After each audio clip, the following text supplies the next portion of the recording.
Hi, my name is Aaliyah Ramey, and this is my video response to the Dispositions Self-Assessment Survey.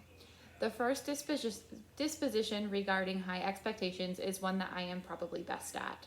According to the Professional Dispositions of Learners article from the Grand Canyon University website, high expectations are demonstrated by the following behaviors: identifying both strengths and weaknesses in students through assessments, using the knowledge to individualize instruction for each student, monitoring and assessing in real time and changing practice almost as quickly, knowing students and their interests and abilities, communicating expectations positively through a variety of methods, and including students in the planning of classroom goals. These behaviors are largely the reason why I fell in love with special education. Engaging children that are typical developing in my preschool classroom can certainly have its challenges, but garnering the attention of children with special needs in order to create growth requires a teacher to know exactly what motivates those students, what goals they need to work on, assess and monitor those goals, and be able to articulate the motivations and goal progress of the student to other individuals involved with the child's education, such as a speech pathologist or even the child's parent or guardian. I enjoy getting to know each student in my classroom. It makes the entire experience of teaching worthwhile as I cater to each student's unique characteristics in an attempt to facilitate meaningful learning. There are bits and pieces of each disposition that I found myself reflecting on as I read through that Professional Dispositions of Learners document, knowing that there is room for me to work on parts of each disposition. However, the disposition that I probably need to work on the most is the one titled Honesty, and was the 7th disposition listed on the self-assessment survey. The 6th and final bullet point under the Honesty is demonstrated by the following behaviors section states that students should always be kept at the center of your decision-making process. I certainly can be weak in this area, as I'm quick to get wrapped up in the rules and regulations of teaching.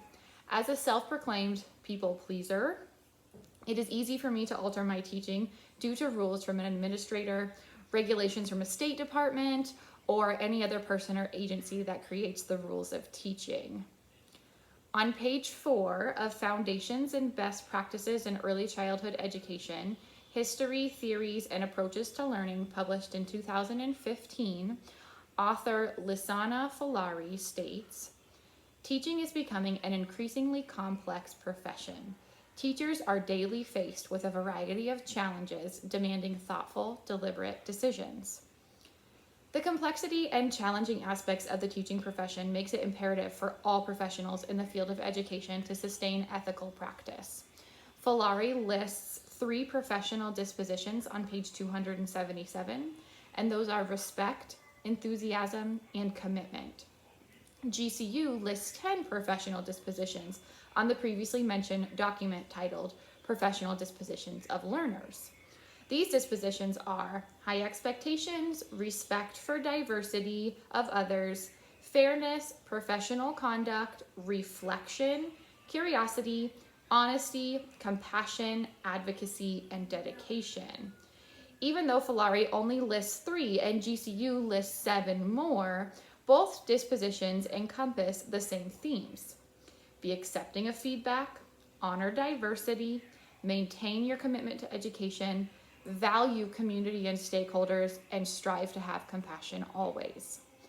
As a primarily visual learner, the only way to hold myself accountable to these dispositions is to literally print them off and post them in my classroom. I have a teacher cabinet near my classroom phone that is in my line of sight frequently throughout the day. Posting the dispositions on this cabinet will continuously make me mindful of the expectations to have of myself as a professional in the field of education. Thank you for listening to my video response to the Dispositions Self-Assessment Survey.